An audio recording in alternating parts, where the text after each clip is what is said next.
when you post things online or just in general have a strong conviction about who you are and what you believe about the world, you're gonna deal with hate. So today I want to talk to you about how I deal with hate and some of the comments that I've got about my Calendar Club running style and training over the last several years. Let's get into it. Welcome back to Running Thoughts, where I answer questions from the comment section below or just pick a random topic for the day.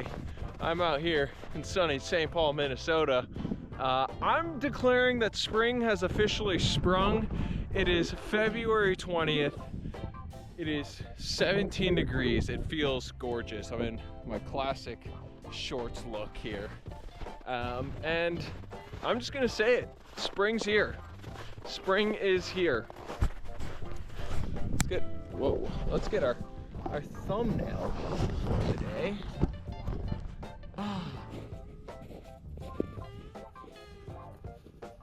See if this works. So I've dealt with a number of hate online or criticism. And let me be clear, I want to start by saying that I do not subscribe to a thought process that you'll never meet a hater doing better than you. Or you'll never meet a hater doing, I don't subscribe to you never hear a hater, you'll never meet a hater doing better than you, because I think that no matter where you are in the process, criticism, which I think hate and criticism get conflated. People all too often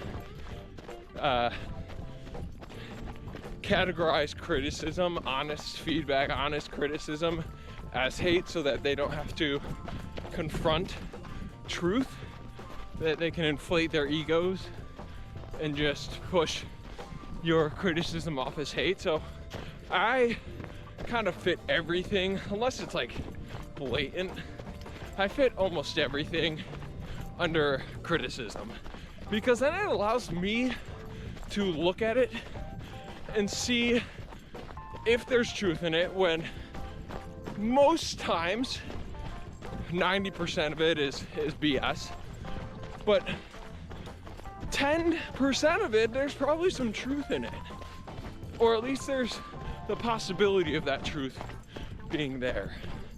And so when people throw criticism my way or hate, then it's an opportunity for me to self-reflect and get real honest with myself and have an understanding of, okay, what do I believe? You know, what are my actions here? Do I stand by what I say or what I do? And in those, it's an opportunity for me to like re-establish the core of what I do and what I believe, and make adjustments if necessary. And a lot of times, you know, no adjustments are needed, but it allows me to continuously refine the messaging, continuously refine my actions. And the other part of it is it's an opportunity to prove either to yourself or to other people that what they're saying is not true. So I had a track athlete, quote unquote, tell me that the year-long Calendar Club project that I did would I should rename it to Trash Project or How to Get Injured Project, and how silly and dumb it was. And I'm going on my 17th month of Calendar Club. That's almost 8,000, that's over 8,000 miles, which is an absurd amount of marathons. I think it was like 330. It was equivalent to 330 marathons. So just in and of itself, like, ridiculous amount of miles. And I've never got an injury related to this challenge. Now, I will say in December, I only completed 95% of that month, because on the last day I was lifting in the morning, playing soccer, and collided. collided ankles with somebody, and I only ran like 7.5 miles that day. So you're right, I'm not a full 17, about 16.95. That's how many calendar clubs after this month that I will have completed. But neither here nor there. The challenge itself has never injured me. In fact, it's allowed me to have a very dialed training plan that I enjoy, or at least that I hold consistent to. And it's allowed me to win my first last person standing race. It's allowed me to finish 4th at Arrowhead, one of the toughest 50 ultra marathons in the world.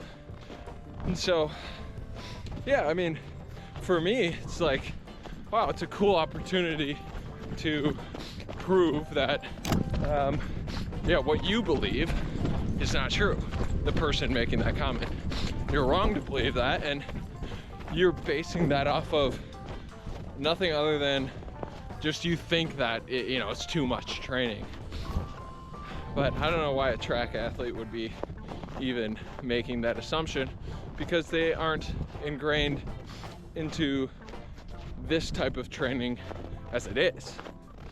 So those are, a few things.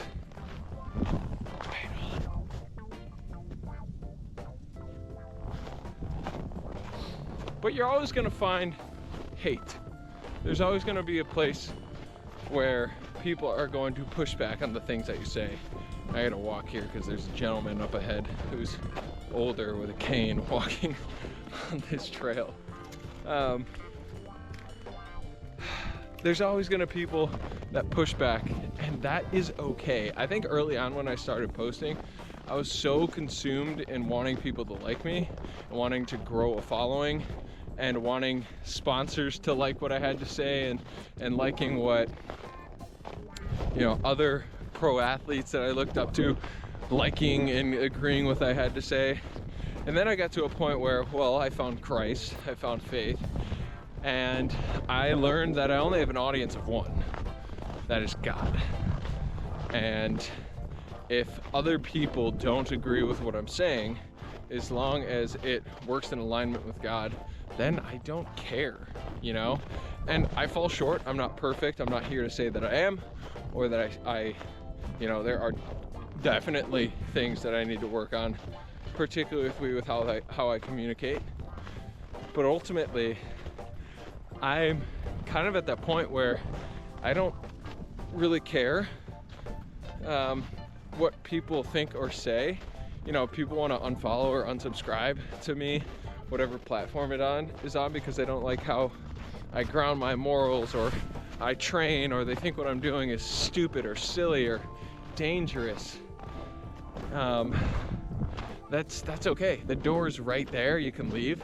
But I'm going to continue to do what I believe is true, and I'm going to continue to push limits. I'm going to continue to test things out. And if I get hurt in the process, then I learned something, didn't I? That's what life is. I feel like if you're not at least getting up to that line, then you're leaving a lot on the table. And so for me, people hating on me online or pushing back.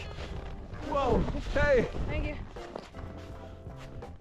People pushing back on the things that I say, or hating or criticizing, whatever it may be, to me, that's a great indicator that I'm saying something important. And if I stand by it, and it's done well-intentioned and with, a heart that is just meant to speak truth, I can live with that.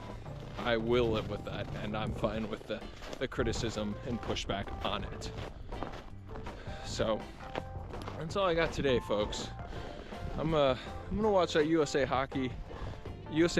Canada hockey game tonight. That'll be a ton of fun.